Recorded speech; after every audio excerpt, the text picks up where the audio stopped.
Good morning, good afternoon, or good evening, depending on where you are in the world. And welcome to this learning experience brought to you by AWS and Nirmata. My name is Cody, and welcome back to Techstrong Learning. We've got an exciting panel ahead, but before we get things started, I do have just a couple of housekeeping notes I'd like to review with you. First of all, we are recording today's session. So if you miss any of our discussion, if you'd like to rewatch at a later point in time, or of course, if you'd like to share with your team, you will be receiving the on-demand recording via email shortly after we conclude this live session today. If you'd like to engage with us, there are a couple of ways to do so. The first and the easiest way is located on the right side of your screen, and that's going to be the chat tab. If you see that chat tab, let us know from where in the world you are joining us, because I know we have a global audience and some global presenters as well. If you have any questions, we do want you to send those in to the Q&A tab. You can find that Q&A tab on the right side of the chat panel, and sending in your questions will just help us keep organized and help us ensure that we can address as many questions as possible today. Additionally, we do have 2 polls that will be running throughout today's program, so keep an eye out for when those pop up on your screen. And before we close things out, I am giving away 2 $25 Amazon gift cards, so be sure to stick around until the very end to see if you're one of our lucky winners. So enough of that, let's dive straight into our topic of securing cloud-native workloads, a deep dive into achieving zero trust through effective policies on AWS. And I'm joined today by our moderator, Randy Bells, Strategic Partner Development Manager at Nirmata. And Randy, I'm going to kick the floor on over to you to open up the panel and introduce the rest of us. Awesome. Thank you for that. Hi, everyone. Thank you all for joining our webinar today. We are super excited. My name is Randy Belts. Once again, I will be your moderator. We do have 3 speakers for today's webinar, and I will go ahead and let them introduce themselves. Good morning, all. My name is Radna Chittal. I work at TIA and manage cloud security as well as DevSecOps teams. I've been working on AWS since 2007 and have been working on Kiberneo for the last several years as well. I'm looking forward to this fun discussion today. Thank you. I'll go next then. Hi, everyone. My name is Riccardo Freschi. I am a Senior Solution Architect working at AWS in the Partner Core team. So I work predominantly with partners, and I specialize in application modernization. Welcome, everyone, and thanks for having me. Hey, everyone. Thanks for joining. This is Jim Bagwadia, co-founder and CEO at Nirmata. I also work in the CNCF community as a maintainer of Kiberneo, which is a policy engine for Kubernetes and cloud-native systems, as well as a co-chair in the policy working group. Thanks for joining and looking forward to the discussion. Thanks, speakers. I appreciate it. We're super excited to hear about your thoughts on zero trust. To start us off, we're going to go ahead and do our first poll question. If we could go ahead and launch that. The question is your organization adopting the zero trust approach to security? Yes, no, and unsure. And we'll give everybody about 30 seconds.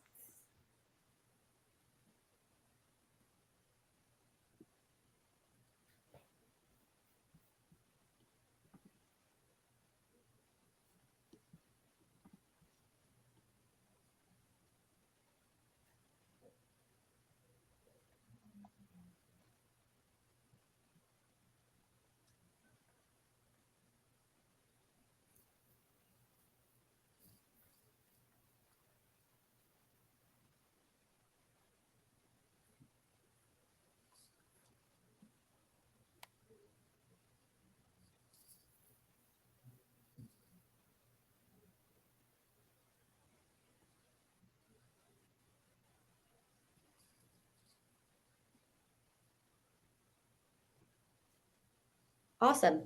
We'll go ahead and continue on. Can we launch the results from the poll question number 1?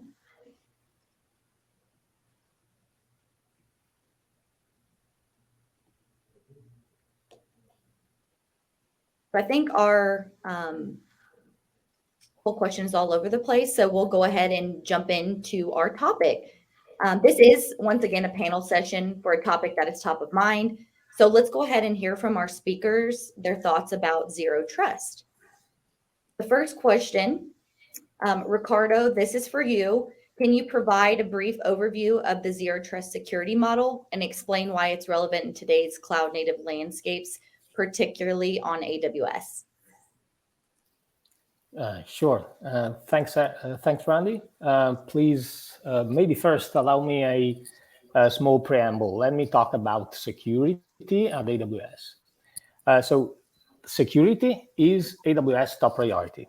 So AWS has been architected from the ground up to the most flexible and secure cloud computing environment.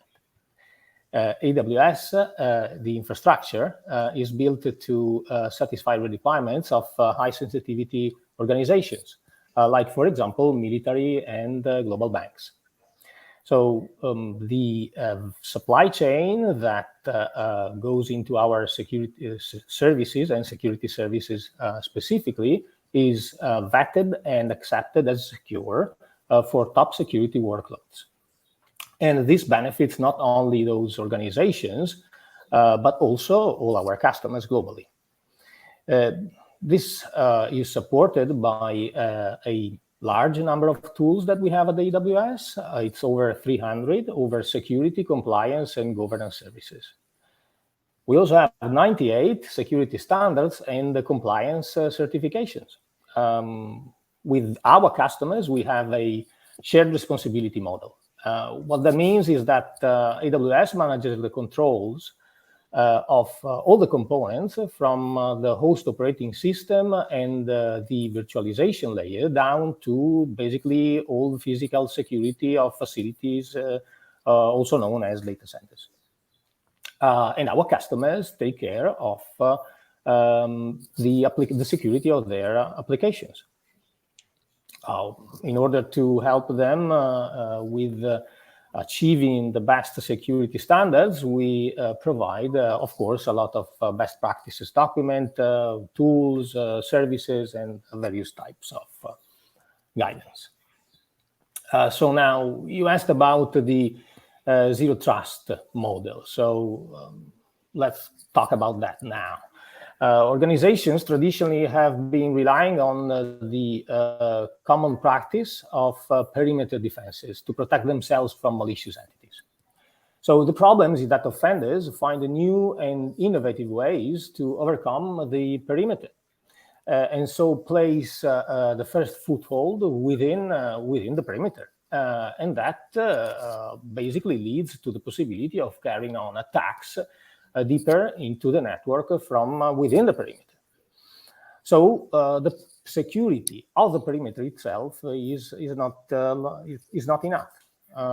We must treat cloud native clients, the services instances, the services request, and the data and the network as untrusted. So zero trust considers any client as a suspect. That may be, itself used to commence attacks. So, for example, a client might be authenticated and authorized, but it might be that the client itself has been compromised. So, zero trust considers also the internal network as hostile for the same reasons, exactly like the external network. It takes into account that, like I said, the possibility that good citizens that are within the organization network, being them like actual physical human being logged into our systems, or services themselves can be already hacked. So, and become here a stepping stone for offenders to take further attacks. Zero trust requires that users and systems prove that their identities and that they are trustworthiness. So let me give you a little bit of an example of zero trust principles at work within AWS. So AWS, like we probably know all, is based on APIs. Every day, our customers interact with AWS, making billions of API calls over different networks. So each one of these API requests is individually authenticated and authorized every time. There are, to give you more sense of what I'm talking about, there are hundreds of millions of requests per second. So to secure our communication, AWS uses TLS, so network level encryption, together with cryptography of a signature v4. That secures the request without any regard to who is requesting and where it is the requester is placed. So regardless if it is within what the secure perimeter is considered or not. So you can achieve the same level of security thanks to SigV4 on products like the Amazon API Gateway, which is a service that allows software interfaces to securely be available externally. Just to give you a few more details, API Gateways features DDoS protection, ray limiting, and supports IAM. Supporting IAM and together with vSig4, SigV4, it can allow you and all customers to actually enforce strong authentication and authorization from the gateway of your environment. That's it. I hope it answered the question. Awesome. Thanks, Ricardo. I appreciate the insight. To kind of piggyback off of that, what do you think are some of the specific challenges that organizations are facing when it comes to securing cloud native workloads on AWS? And why do you think the traditional security model is falling short? Right. So traditional security models fall short because of the underlying assumption that location means safety, like mentioned earlier. So what we see is that the two biggest cloud security risks continue to be misconfigurations and vulnerabilities. Which are basically introduced through the software supply chain. That is on top of all what we discussed earlier. So, for example, according to a recent report, 87% of container images running in production today have critical or high severity vulnerabilities. So, organizations need to adopt increasingly a shift left approach. So try to insert security upstream in the development and deployment processes on top of the runtime security approaches that we discussed earlier. So to mitigate these issues, these security issues, and to enforce zero trust, AWS provides a number of services and tools. So, for example, let me mention a couple of them. AWS Security Hub, which is a more generic tool, and more specifically, for example, to Kubernetes and containers, GuardDuty EKS runtime monitoring. So Security Hub is basically a tool that provides users, organizations with a comprehensive view of the security state of your organizations and account in AWS. So it basically enforces that, allows that through both AWS services and through partner third-party products.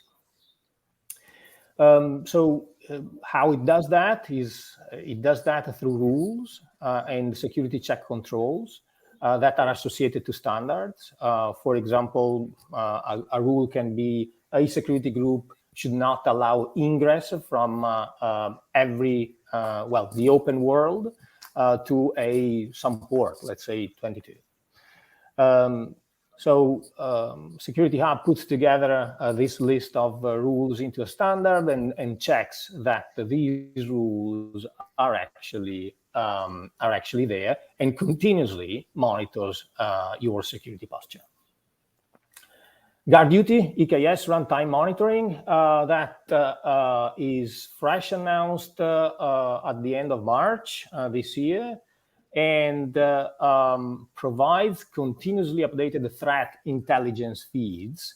They are processed and they are checked against, for example, list of malicious IP addresses, CIDR ranges, and it uses machine learning to identify any potentially unauthorized activity from malicious entities. For example, to speak more concretely, one of these types of potential malicious attacks could be the noted and detected and highlighted, for example, because of escalation of privileges in a container. That's it. Awesome. Thanks, Ricardo. I appreciate that. We're going to go on to our third question. Policies are often cited as foundational element of zero trust. Could you elaborate on how organizations can effectively define, enforce, and adapt policies in a cloud-native environment? Jim, we'll start with you on this one. Thank you, Randy. So yeah, policy tends to be a fairly general term, right? So let me take a little bit of time to explain what we really mean by policy over here. So obviously in real life, all of us work for organizations, companies where we have things like vacation policies, other, organizational policies. And it's really a set of guidelines which we all use to, kind of manage how we are acting, behaving, interacting with each other. In our digital world, with systems like AWS and with, cloud native systems, policies translate to digital policies, which can be enforced, of course, at various levels of the system, and can be audited and checked, like Ricardo was discussing with rules in AWS Security Hub, or if you are using policy engines from CNCF like Kyverno and others, with specific checks in there. So again, tying that back into a standard, like let's say for zero trust, as an organization, you might decide, and which is a very good practice, to say all data must be encrypted. But at a very high level, that is just, a very generic policy or guideline that the organization can put in place. But then you have to translate it down into every system where, for example, if you're using AWS S3, you want to make sure your S3 buckets are encrypted. If you're using, Kubernetes clusters with EKS, you want to make sure that anytime a pod requests a volume, that volume, if it's an EBS volume, it's also encrypted. So with policy as code and with digital policies, now you can, check each one of these controls. Like Ricardo was mentioning, in our cloud native world, everything goes through declarative configurations and APIs. So we have the potential of checking each one of these, auditing. With systems like Kubernetes, this can be done at admission controls, can also be done at runtime. And of course, if you're using, infrastructure as code, you can also put this into your CI/CD pipelines. So policies become that digital contract or that digital building block on which you can layer the principles of zero trust and other security best practices. Awesome. Thanks, Jim. Aradna, are you seeing the same thing? What are your thoughts on this topic? Definitely, Randy. Thank you. In an enterprise, in addition to deploying, zero trust principles on security, defense, and depth, I think there are other key considerations like velocity of deployments, developer experience, and every organization has some kind of standards, compliance requirements, or privacy requirements at a high level, and they can be translated into policies as well. But imagine a developer trying to learn all these compliance, regulatory, as well as security policies. It's just practically impossible, and to keep up with the threat landscape in the industry. So, the best way to implement these policies for an enterprise is to shift left, as Ricardo and Jim both have said, in a CI/CD pipeline. So, upfront during the development, distribution, deployment phases, the developers have a paved path. The policies are already identified and they are being enforced through admission controls. And developers don't have to worry about codifying all these policies, because as they start to develop and deploy software, it is automatically enforced, and they are given guidance that here you are violating this policy, you need to go fix this or change this configuration or this manifest. So that provides a paved path, improved developer experience. At the same time, enterprises can use zero trust policies and strengthen the security posture in the development, distribution, deployment, as well as in the runtime phases. Awesome. Thank you, Ron. I appreciate it. To kind of go into our next question, can you kind of share some of real world use cases or examples of how zero trust policies have been applied successfully to microservices, containers, and serverless on AWS? Definitely. As I mentioned in my previous answer, that policies apply to development stages, distribution of the software, deployment, as well as runtime. In development, obviously, we want to validate any software supply chain threats, right? If there's a validate the SBOM, if there's any malicious component as part of the application build, then you should be able to block it in the development stage itself, and not allow the application to move forward. At the same time, in the distribute phase, also, there are multiple ways you can distribute these policies, right? Control planes communicate constantly the policies to the data plane. And then network policies and zero trust policies like blocking designated ports and protocols, ingress rules, malicious host names. You can define all those policies and block them during the deployment stage, or during the deployment stage and distribution stage as well.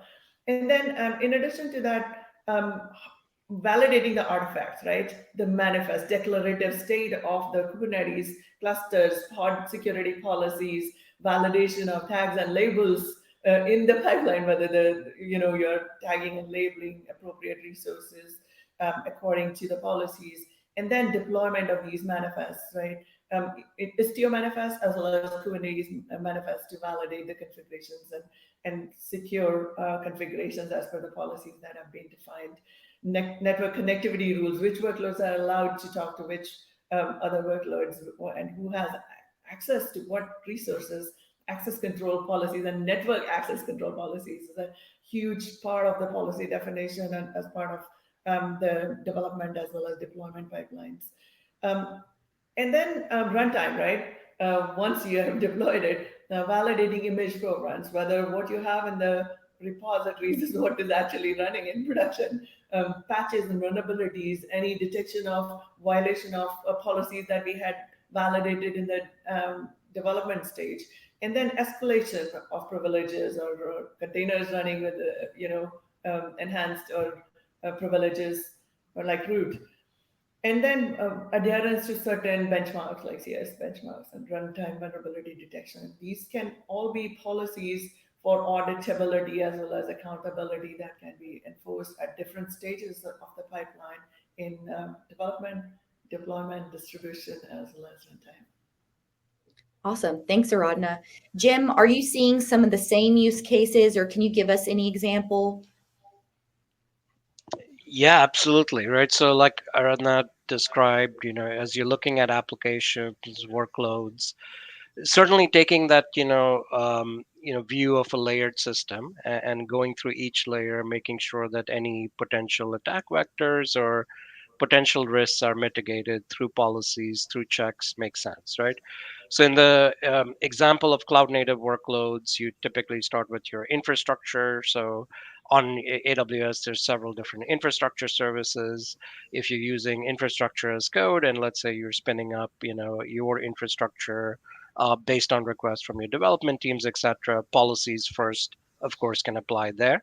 But then as clusters come up, clusters introduce another layer of, a form of virtualization and again, autonomy on top of this infrastructure, right? So for the clusters itself, things like CIS benchmarks can be translated into policy checks. That needs to be, enforced. And then within the clusters, you have containers running, application containers, which are delivered by different development teams.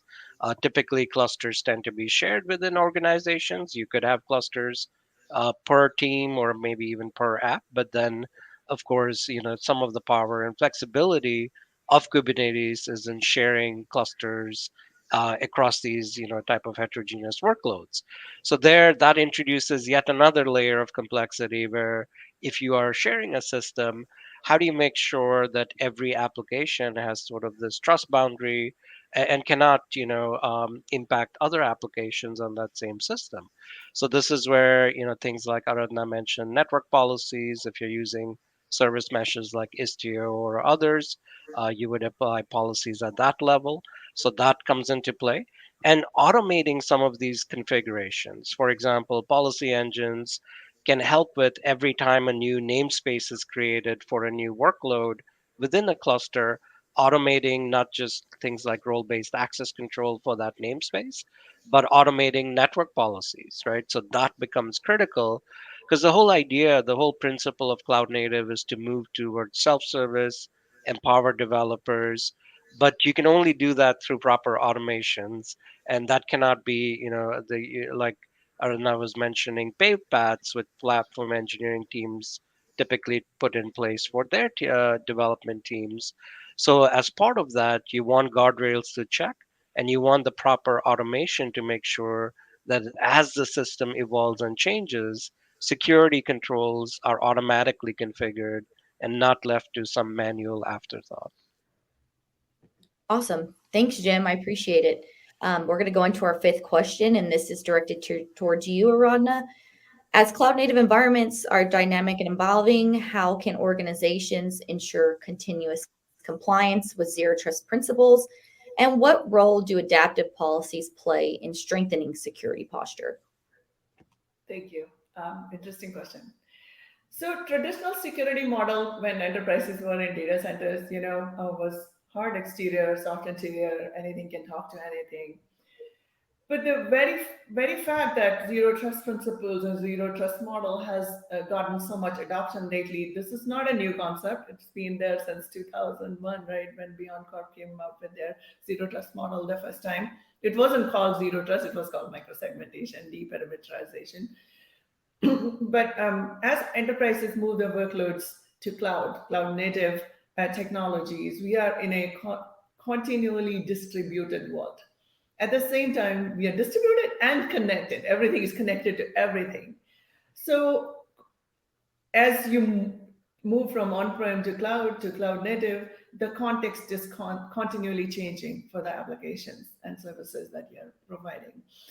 As the context changes from on-prem to cloud or one cloud to another, or from one VPC to another, or one cluster to another, or one application to another, the controls and decisions made for security controls are dynamic, right?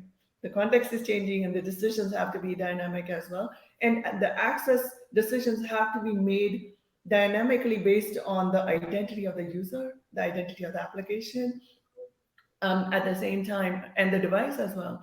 So hence comes the need for adaptive policies. The very principle of zero trust means continually, iteratively improve the security posture. It's a continuum. You can't be zero trust tomorrow. It's not a switch that you can flip, right? It is a principle and a philosophy where you're continually evolving your security model based on the threat landscape, because threat landscape is so dynamic and it changes very quickly and workloads are very ephemeral. So hence the need for adaptive policies. So as you see the threats changing and the context being dynamic, automatically your policies are adapting to that new context and defining controls for your workloads to be deployed in the ephemeral world that we live in today. Thanks. Thanks, Aradhana. I appreciate it. We're going to go into our sixth question of the day. Tooling and automation are crucial in managing policies in dynamic cloud-native environments. Jim, can you kind of discuss some recommended tools and strategies for streamlining policy distribution, reporting, and management? Yeah, certainly. So when it comes to, managing any system, of course, there's the tooling side of it, but there's also the human side of it, right? And if you kind of think about, just the evolution in our, industry itself, we've, evolved from system administrators where you would have a very, sharp handoff between developers and operations teams. In the early days of course, application development, an application developer would almost never be allowed to touch production systems, right? Now, of course, that has become with DevOps and with the, sort of more of a collaborative approach. Developers do have to get involved in production systems. They do have to, at least at the application layer, have that visibility, as well as the ability to troubleshoot, manage their own applications. And the operations teams are providing more and more tooling which enables that self-service. And then that evolved more into DevSec and Ops, where people were saying, well, what about security? How do we bake that in and make sure both developers and operators are thinking about security as part of this? And today, in the cloud native community, that has further evolved into what's now known as platform engineering, where these DevSecOps teams are taking on the responsibility of building internal platforms using tools like Kubernetes, platforms like AWS and other services, and providing, secure self-service interfaces to their internal application delivery, application management teams. So going back to, policy management, if you think about it's not just about defining a set of policies and putting them into place. It's about also being able to make sure that all of these roles, developers, operators, security teams, have visibility into these policies at all aspects of the system. It doesn't help the organization if your policies are stuck in some proprietary tool and nobody can access it, nobody can see that you need a license to be able to get to that policy definition, right? Or similarly, if your policy reports are not easily available to the right people at the right time, again, developers, operators, security teams, how does everybody see the reports in the systems of engagement that they use instead of this being in an island in a separate security tool? And also, if a developer, let's say, needs a policy exception, how do they, kind of manage that workflow, request an exception? How does the security team authorize that, provide that? So these are all human interactions which need to happen using digital systems of engagement, right? So translating it back into policy management and where we are in the community, the very interesting thing that Kubernetes provides. Kubernetes is not just about managing containerized workloads. It is an extensible architecture which allows you to extend its API sets into allowing things like policy reporting, policy exception management, even policy declaration. So now this becomes a common layer, a standard set of tools which everybody in the organization can use. It's open, it's composable, and you can have different systems pulling and interacting with this data. Like if you're using Git and GitOps, you can have that information, flow from your Git pipelines into Kubernetes. You can also, of course, scan for these type of configurations, as well as the security rules that you want, and you could report them directly in your pipeline. So now, again, all three roles are seeing not just policies, but they're starting to see the policy reports. They're starting to see exceptions and manage all of this. So when we look at policy management, standardizing on a set of APIs, systems, and making sure that they're widely available across your organizational roles is extremely crucial. Awesome. Thanks, Jim, for the insight. I appreciate that. Our next question, Aradhna, I know you kind of touched on this earlier about how zero trust often requires a cultural shift within organizations, but can you provide some insights into how organizations can foster a zero trust mindset and encourage collaboration between platform engineers, security experts, and DevOps professionals? Definitely, Randy. As I said, zero trust is a philosophy that requires continuous iterative improvements in the cybersecurity posture based on continuous monitoring, evolving threat landscape, and security policies that continually adapt to the risk that is posed by the changing threat landscape and the ephemeral nature of cloud and cloud native technologies. The culture change takes a bit of a time. It's again a continuum, and you continually improve the knowledge transfer to the developers as well as the platform engineering teams. But at the same time, um, it's important that zero trust principles are being enforced iteratively and continually through the platform security as well as the CI/CD pipelines. Like I said, that if you build security into the platform and you have adaptive controls, and then the CI/CD pipeline, you provide paved paths where a developer is actually guided through the development and deployment and distribution as well as in the runtime as to what the security threats are, what are the policies that they are breaking by implementing a particular manifest or a particular piece of code. I think that makes developers knowledgeable over time and they learn as they go. And that leads to a culture change, right?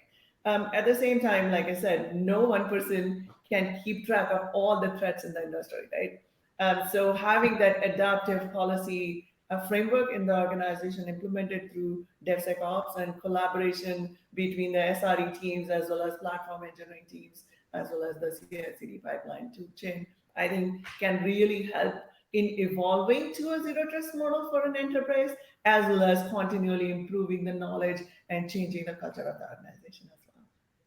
Hope that helps. Awesome. So after that cultural shift, what do you think are some key considerations for decision makers and executives when adopting AWS for cloud native technologies in terms of implementing robust zero trust security measures?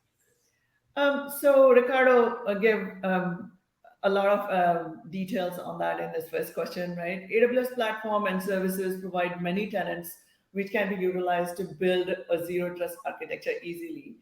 For example, platforms like EKS, they provide controls. Again, it's a shared responsibility model. They provide services, but the tenant has to actually secure all those configurations for themselves. Controls around control plane, data plane, security control policies at the global account level, and then resource level access policies based on criticality of the resource. And then all the tool chain that they provide for building a pipeline, ECR, etc., right? Tools and technologies that they provide. And then at the same time, fine grained authorization for resources in collaboration with access control and access policies. From a management perspective, obviously, key consideration for adoption of any technology is out of the box features. I mean, the whole point of going to cloud is that we are not reinventing the wheel, right? We are using the services that are provided by a service provider. And then the developer experience, right? The more customization we have to do, the more changes we have to make to a platform that makes it harder to adopt. And then defense and depth mechanisms that are available for securing workloads. AWS has come a long way since it provided first EKS service, right? They've evolved, they've provided a number of other security features that enterprises can leverage for, and they can be easily integrated into your pipelines as well as the platforms. And also integration with third-party platforms and services, because no enterprise is just in cloud, right? Very few organizations are 100% in cloud. Most of the traditional enterprises are hybrid. So they have on-prem tools and then technologies and cloud native platforms. How do you use existing tools and integrate them to have an end-to-end view for an enterprise? I think that is another key consideration in a hybrid platform, tools and their integration. I think those are some of the high-level key considerations for using AWS for containerized workloads and zero trust. Thanks for the insight, Aradhna. I appreciate it. So our next question is going to be directed at all of our speakers. So Jim, we're going to start with you on this one. Can you share any recent trends or innovations in cloud native security, especially related to zero trust and policy-driven approaches that webinar attendees should be maybe aware of? Yeah, so certainly, as Aradhana was also mentioning, that the space keeps evolving and cloud native evolves at a rapid pace, right? So, but there are a few constant themes which have emerged, which are extremely useful to all organizations, right? The first one trend with cloud native, which is very dominant, is to codify as much as possible, right? So, and what we mean by we hear about terms like infrastructure as code or policy as code. So, what does that really mean, right? And why does it matter? So, with those type of best practices or with that type of guideline, what we're really talking about is applying software engineering, software development practices to these declarative API driven systems. And what that means is you're using version control systems like Git. You are using automation, you're using code reviews, you're using even testing before things get into your actual production system. So testing could be applying again policies and rules in your CI pipelines to check for things, verify at every level, but keeping in line with the zero trust principles. So really the first aspect of this is to codify as much as possible, adopt policy as code, adopt infrastructure as code, those type of principles. But then automation is the very next step, right? So once you have made these declarative artifacts that your teams can collaborate on, you want to automate, which means that once something gets pushed into these type of systems, like again going back to an example, if you're using Git for this, the pipeline itself will trigger the deployment into production. If a team wants to request a namespace on a cluster, even that could be again approached in the same manner, where they're requesting that in a Git system, which becomes your system of record for audit trails, as well as approvals, things like that. That triggers automation, which then kind of responds to that after the right policy checks have been enforced to interact with the runtime systems. And then finally, it's the collaboration, right? Because without that bringing together the development teams, the security teams, and the operations teams, this is not a problem that any one team can solve by themselves, right? That collaboration must exist, and using these digital, artifacts again makes a lot of sense. So yeah, to codify, to automate, and then to collaborate, I think is the cloud native way. Awesome. Thanks, Jim. Aradhana, do you have any recent trends or innovations you would like to add in or have any thoughts about? Personally, I'm quite excited about AI and Gen AI and potential to use Gen AI for cybersecurity. As you see, that can drastically help achieving or shortening the path of achieving zero trust. Because imagine from adaptive policies, we go to predictive policies, where you are getting ahead of the curve and you're predicting what policies should be enforced on a particular workload based on the context of the workload.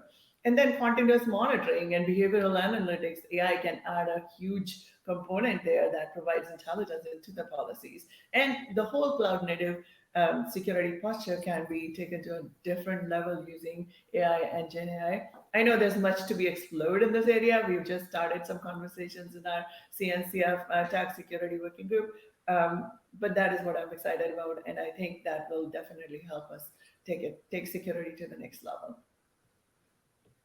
Awesome. Thanks. Ricardo, from the AWS perspective, are you seeing any trends or innovations or something to look forward to in the future?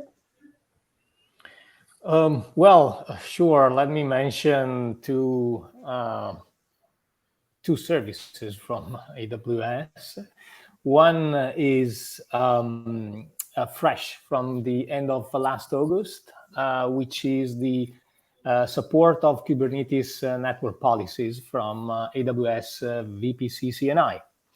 So we talked about policies a lot. Specifically, this is about Kubernetes network policies. So out of the box, well, every pod can interconnect and talk to each other. But with the network policies, you can put in place basically virtual firewall rules that define ingress and egress for pods, so that you can basically define based on various criterias like the labels, the namespaces, CIDR ranges, ports, and so on. You can define what pod can communicate with what other pod. So up to, well, recently, that was not supported by the VPC CNI, and now it is since August. So yes, so you can define your network policies, and they are supported by the VPC CNI. The other one I wanted to mention is EKS audit log monitoring. So I talked about the guard duty EKS runtime monitoring earlier. And so let me also mention that the audit log monitoring helps you detect the potentially suspicious activities in your EKS clusters. And basically, when you enable the audit log monitoring, guard duty immediately begins to monitor the Kubernetes audit logs. So what they basically are about is the logs which are listing all the activities from users, applications, and the Kubernetes using the Kubernetes API. So thanks to this functionality, guard duty starts and keeps monitoring the logs, these kind of logs. So this is specifically very useful in a combination with the runtime monitoring, because used together, they can leverage more context. So, for example, a runtime-based detection. So the runtime monitoring detects something, let's say on a pod, that is exhibiting some suspicious behavior. Then that detection can be augmented in context by the information captured in the audit log. So, for example, indicating that the pod was unusually launched with elevated privileges. So hopefully that answers the question. Great. Thanks, Ricardo. That's going to bring us into our last question of the day, which I would like everybody on the panel to get a turn on. So we'll go right into it. So in the context of the constantly evolving threat landscape, how can organizations stay proactive in adapting their zero trust policies and security measures to address emerging threats and vulnerabilities? Aradhana, we'll start with you on this one. Sure, Randy. In my opinion, it's really important for organizations to measure the success with zero trust. What doesn't get measured doesn't get addressed, in my opinion. And there are frameworks out there to assess your controls against zero trust maturity model and figure out where you stand. And based on that, you identify deltas and continually improve them wherever you have gaps. You could have gaps in continuous monitoring. You could have gaps in your policies. You could have gaps in your CI/CD pipelines that you need to plug in to strengthen your security posture and ultimate zero trust in the runtime, right? And the very fact the platforms that are CI/CD pipeline tools, etc., are also hosted on a platform, making sure there are no backdoors into the CI/CD pipelines, and continually looking at the threat landscape. And because that is going to evolve, and based on that, you continually update your policies, getting right kind of threat intel on cloud and cloud native technologies is important. I mean, there are all kinds of threat intel feeds that you can subscribe to, but the specific ones for cloud and cloud native technologies is important to build and strengthen the policies that are relevant to your deployments in AWS or in any hybrid platform or multi-cloud platforms as well. Great. Thanks, Aradhana. So Ricardo, from an AWS perspective, how are you supporting your customers to be proactive in adapting this zero trust? Yeah. So, well, what our suggestion and our recommendation is to start evaluating your workload portfolio and determine where you can get the best advantages from zero trust approach. So where you can get the greatest benefits. So that practically means that you need to look at mainly two tenets, which are assume breach, assume that there is a breach, there can be a breach, and there will probably be, and never trust. So assume a breach because, like we discussed earlier, every image, container image can contain vulnerabilities. That every service is vulnerable, every service can be exploited at some time, and that a cluster network can be hostile. So the other tenet that I mentioned is never trust, which translates into three views. So one, authenticate both the server and the client. Continually monitor, so try to monitor continuously what's going on within the network. So like I said, the service, the client, the service request as well, and the continuous behavior of all the actors. And maybe try to attach some tag the entities with some confidence level about their security. And of course, apply the principle of least privilege. So again, it's always identify, so authentication, and authorization, of course, always analyze, so keep monitoring, and finally, always control. So at AWS, for example, to get you started, we have the well-architected framework. It has 7 pillars, and one of them is specifically security. We have a white paper on that, specifically on the security pillar, and countless articles and blogs. So more concretely, what you can do, what the development and platform teams can do, well, for example, could be monitor, again, the behavior. So don't rely just on a single authorization once, because it was authenticated, maybe a request was authenticated at the beginning. Try to have security in depth. So at every layer, try to put in place the right level of security. Encrypt, like mentioned other times, your data in transit and at rest. Maybe eliminate unnecessary pathways. So every entity, like we said, is to be considered a potential threat. So cut away possible unnecessary further steps. And when you can, leverage gateways to manage the communication between entities. That's the answer. Thanks, Ricardo. Jim, do you have anything to add in terms of? Yes, certainly. One thing to add here is that, like we've talked about, and we've mentioned several tools, technologies. So there's no lack of tooling out there to help secure systems, right? And that, I believe, is not the challenge that organizations face.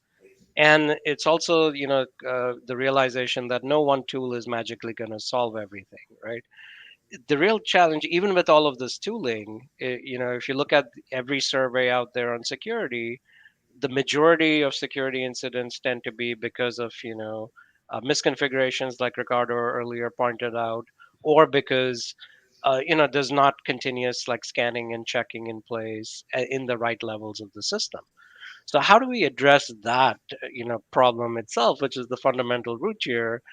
And really, the thing, I would point out is you need to make sure within an organization that the teams responsible for systems are empowered to collaborate and manage and really buy into whatever policies, guardrails, etc. you're adopting.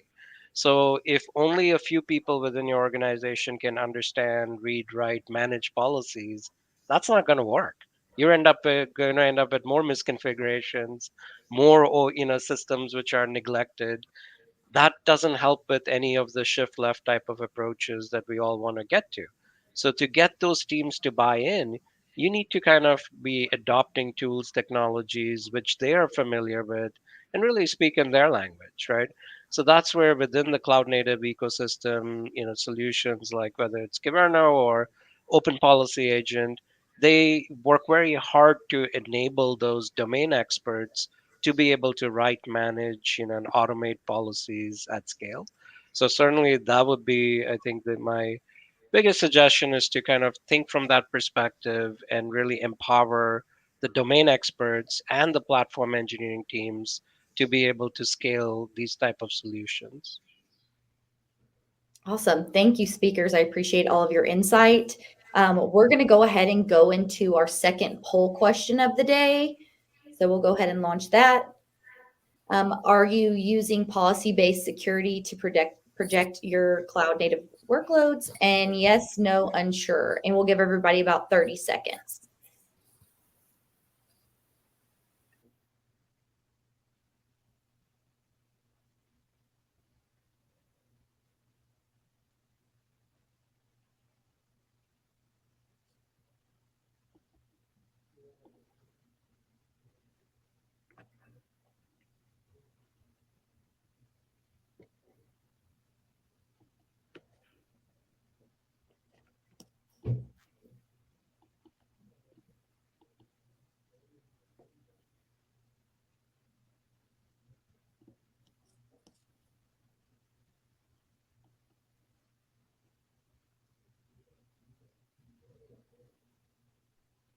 Okay, I think that gave everybody the correct amount of time to answer.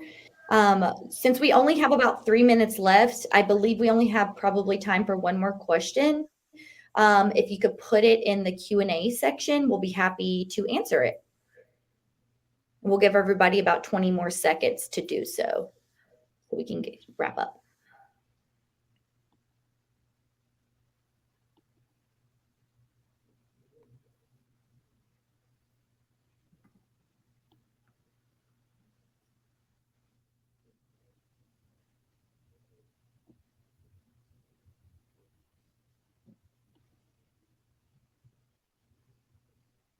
Ricardo, I do have a question for you.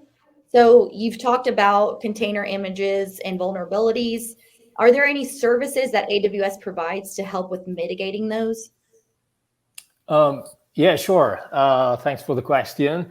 So Amazon ECR static image scanning. That is basically a service that integrates with Amazon Inspector, and it provides continuous scanning of your ECR repositories for basically your images uploaded to ECR. So it scans both the operating system and the library, programming languages, and these kind of vulnerabilities. Yeah, so that is it. And basically, when there are these kind of detections, it can send you also a notification on the event bridge, so you get it as soon as they are detected. Awesome. Thanks, Ricardo. I know we're coming up on time, but I want to thank all of our speakers for sharing your knowledge. I know we all appreciate your perspective on Zero Trust. And a special thank you to all our audience members. As a reminder, the webinar recording will be sent out. And if you would like to connect with any of us on LinkedIn, feel free. And thanks for joining us, and have a great rest of your day, everybody. Thank you. Thanks. Bye-bye. Bye. Thank you. Awesome. Well, thank you, Randy, and thank you to the rest of our panel today. Like Randy said, we did record this. You will be receiving an email with a link to access that recording, or you can find it on the Cloud Native Now website. Just visit cloudnativenow.com/webinars. The two winners of our $25 Amazon gift card drawing are Carlos G. and Chandra D. So to our winners, congratulations. Keep an eye on your email for an email from myself. I'll be contacting you shortly to distribute your gift cards. If you don't happen to see an email, check your spam folder just in case it happened to be filtered out. I'd like to thank AWS and Nirmata for sponsoring our program. And to everyone hearing my voice, thank you so much for being here until the very end. There is a link at the top of the chat for our post-webinar survey. We'd love to hear your thoughts, whether they're about today's program or suggestions for future topics. Let us know. Either way, we hope to see everyone at a future Techstrong learning experience. Have a great rest of your day, and you may now disconnect. Thank you again to Aradhana, Jim, Ricardo, and Randy. Thank you. Thanks, everyone. Have a good day.